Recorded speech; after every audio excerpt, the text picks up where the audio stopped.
focuses on attack and defence. We really are moving forward quickly now, and you should feel yourself becoming a stronger player as we go along. I'm going to discuss the most important concepts of attack and defence in chess. It's obvious that if you're going to be really good at this game, you've got to be skillful at both attack and defence. And we're going to consider attack first. Now, whole books have been written about the art of attack, but I believe I can reduce the understanding of how to attack into a few simple concepts. The first and most important thing you have to understand is that when you attack, no matter how you attack, you have to go in with everything you've got. This is most important. You have to throw the kitchen sink at your opponent. You have to include every last piece that can be included in the attack. This is the most important thing I can say to you at this point. Successful attack proceeds from either A lead in development. It was Steinitz who formulated the rule that when you're ahead in development, you must attack in order to justify this lead in development. And the idea is that if you don't attack at the right moment when you're ahead in development, the advantage will evaporate and you'll be left with nothing. So timing is of the essence here. And B, successful attacks proceed from an advantage in space. Possibly the two things will combine to furnish a successful attack. But if those considerations are not in place, then it's unlikely that an attack is going to succeed. You see this time and again in the games of the average player. Premature attacks are launched which are not based on solid foundations. And of course the attack founders simply breaks down. So now it's time to look at some games to try and highlight these points and to show you exactly what I mean.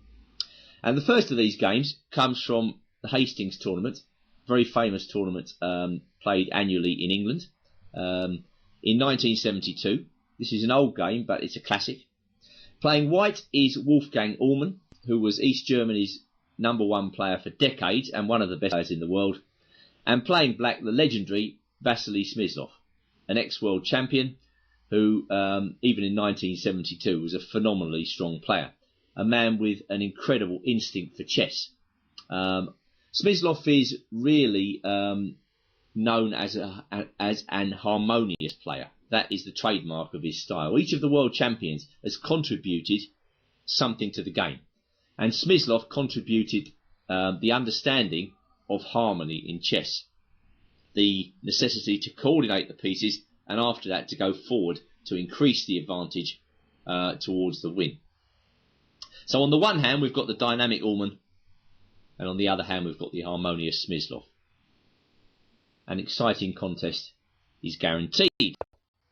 Okay, well this is the English opening. It is today. Uhlmann's still playing as a veteran.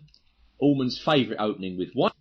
Basically, the English opening sets out to control the central square d5. White is saying to black, you won't be able to free yourself unless you can conquer the square d5. And I'm going to do everything in my power to stop you from doing that. So here we see Smyslov just countering with e5 and Uhlmann bringing out the knight to d3 and at the same time controlling the d5 square. And now development over the next few moves is very easy to understand. Both sides are bringing out their pieces. This is known as the four knights variation of the English for obvious reasons. It's a straightforward and once again harmonious system of development with black. Black doesn't waste time, he just brings out the piece and prepares to castle. It suits Smyslov's style very well. And white now plays bishop g2. So in the English, once again, we see several white pieces trying to control this square d5. It's so important if you want to tie your opponent down in the opening to try and make him passive in the centre. And this is what the main idea, strategical idea of the English is all about, to force black passive in the centre and to give white a free hand to build up an advantage in the position. It's a fairly patient way to play with white. But okay, Smyslov is happy, both sides castle, and now black plays pawn up to e4. Now you may say, well, isn't this a premature attack? Black has scarcely developed his queen side yet, and here he is pushing out aggressively in the centre. And particularly after knight g5, you begin to wonder about the fate of that pawn on e4. Well, Smyslov would answer that e4 is not really an aggressive move, it's a strategical move. And the main idea behind it is that black is going to take on c3 here, which first of all takes away a defender, an attacker of the pawn on e4, and then he's going to play rook e8. And the strategical idea is that the pawn on e4 blocks that bishop on g2. And when the bishop on g2 is blocked in, black can think about breaking free in the centre with d5, breaking the shackles, and getting a nice free and easy game. So more a strategical move than an attacking move, although I must admit e4 does look very aggressive at first sight. Well, Uhlmann doesn't want any of that and plays f3. This has become one of the main lines in this particular position. Essentially, white doesn't want that pawn on e4, blocking the bishop's way, so he gets rid of it. And the useful thing about f3, another useful thing, is not only does it get rid of the pawn on e4, it opens up the f-file for white's rook. So for the first time in this game, white could be thinking about attacking on the f-file. However unlikely that may seem, it does sometimes happen in this opening, and we're going to see it happens in this game. Now, black is not too unhappy about the exchange on f3, because, well, that rook on e8 is now in the game. So it's a bit of a trade-off, and I suppose both sides were reasonably happy at this moment. And Smyslov breaks free in the centre with d5. Alright, c takes d5. Knight takes d5. Of course, white is also happy in this position because he's got two bishops. In the hands of the strong player, two active bishops really do mean quite a lot. The idea is that the two bishops can be used to help furnish an attack a little bit later on down the line. So white is going to be reluctant to give up this advantage in the position. White's two bishops, particularly the dark square bishop, because that's the bishop that that black doesn't have. If white could unleash this bishop on the black king side, for instance maybe against g7, then white would have very good chances of working up a big attack here. Well, okay, on with the show. White plays e4 and black plays knight back to b6.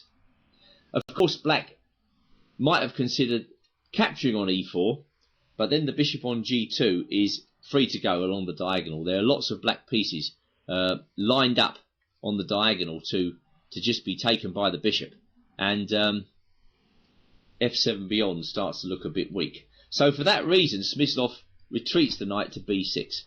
It's a safe move, and well, again, both players can feel happy because white has nudged the black knight out of the centre. Black now has the target of the white centre to aim at. Alright, white played d4. Black brought his bishop out to g4. Smyslov understands only too well the importance of getting the pieces out in this position. White plays pawn up to h3, forcing a decision. Bishop goes to h5. And now white pushes on with e5. And around this phase of the game, I imagine that Uhlmann was starting to think about direct kingside attack. Now, what hopes does white have of a kingside attack? Well, first of all, there are several black pieces on the queen side which are not actually contributing to the defence if white can attack white outright on the king side. If you look at the king side, let's just take a look at it. White has several pieces which can be included in the attack more or less straight away, whereas black isn't really defending with very many pieces at all. That bishop on h5 looks a bit lonely. The rook on e8 has just been blocked in by the pawn on e5. So Uhlmann's starting to think about attack, and e5 creates what we call a wedge in the black camp. The pawn on e5 stops the black pieces from coming to useful defensive positions, and in general cramps black. So this cramping black, this building up of an advantage in space, is the first sign that an attack might be possible for white. And so Uhlmann is now starting to look for aggressive moves against the black king. And this is why Smyslov plays knight d5. He's anxious that the knight comes back into the game to help the defence. Not only that, the knight attacks c3. So black is combining two things with one move. Bishop d2. Actually, you see this phenomenon quite a lot in games between strong players. They manage to combine several things with just one move, one humble move, and yet there are several ideas behind it. All right, queen to d7. Pawn comes up to g4. Bishop drops back to g6. And now knight comes into g5, uncovering the bishop on g2 and eyeing the black kingside. Added to which, one might be also thinking of putting his knight on e4, and then there's a nice little outpost on c5 for the knight, after which the queen, b7, and the knight on d5 all start to look a bit weak and poorly positioned. So black's got to be very careful in this position already. Knight comes to a5. h4. Include every piece possible in the attack. And this is what Smyslov is very worried about. White is pushing forward on the king side. He's threatening to go pawn up to h5, trapping the bishop on g6. Black plays h6, trying to get rid of the knight. And now white pushes on with h5. And there's no doubt about it, black is in danger. As you will see, it's easier for white to swing all his pieces into the attack than it is for black to bring all the pieces to the defence. In particular, I would refer you once again to the black rook on a8 and the black knight on a5. It's going to cost black time to get those pieces back into the game, and Uhlmann's going to use that time to whip up a very vicious assault against black's king. Well, black took the knight. Just dropping back, if he plays bishop takes h5 first, and only then takes the knight, I think a good move here is queen to f3. And if black defends the knight with c6, then we go bishop takes g5. And black is in real danger in this position. I'm very worried about that pawn on g7. The bishop on g5 is now starting to look extremely strong, and white is threatening h6, opening up the black king side rather fatally, I would say. So already after h5, just going back, it does look rather difficult for Smyslov. So he took the knight. White took the bishop. Black recaptured. And now white put his queen out on f3. Now, just going back, there is an extraordinary idea here which is concealed in the position. You don't see a move like queen a4 very often. So I wonder why Uhlmann rejected that move. I mean, it may well have been that this move is so extraordinary that he actually didn't see it.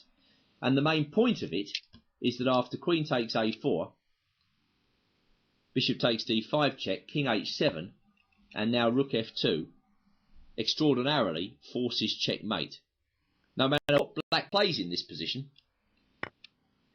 he can't stop h2. Well, he can sort of stop it by sacrificing all his pieces. He can delay it, but the black king is trapped in a corridor of his own pawns there. You don't see that opportunity very often coming up on the chessboard. Going back to queen a4, I suppose black could block with knight c6. Bishop on g, teams up with the bishop on g2 incredibly effectively, and black is under pressure on both d5 and b7. Probably knight b6 is his only move. And now white lands a vicious check, so that if rook e6, white can move in with the fork. d5, knight a5, d takes e6, a further queen sacrifice, queen takes d2, and now the simple move queen d1, after which white is a decisive amount of material ahead. Now if we just drop back to f takes g6, that was a very sudden attack, a very remarkable and abrupt variation. Why is black getting into trouble? Well, he's struggling against two bishops. He's opened up his king. That capture on g6 was most undesirable because the black king is now very weak on the light squares. And as I've said before, two black pieces are offside. So there are definite signs in any chess position that an attack might be possible. And I hope I've pointed out to you the considerations for white to take into account in this position before he actually plays a move. Now, queen a4 may have been possible. Of course, the move Uhlmann plays, queen f3, is also perfectly possible. It's a very good move. White attacks the knight on d5, and he's got very dangerous pressure on both g5 and the f-file. Black's move is forced, c6, and now white simply takes on g5 with the bishop. This is a bit better for black than the line I just showed, where black played bishop takes h5, because white has no pawn on h5 to be able to open up the black king with h6.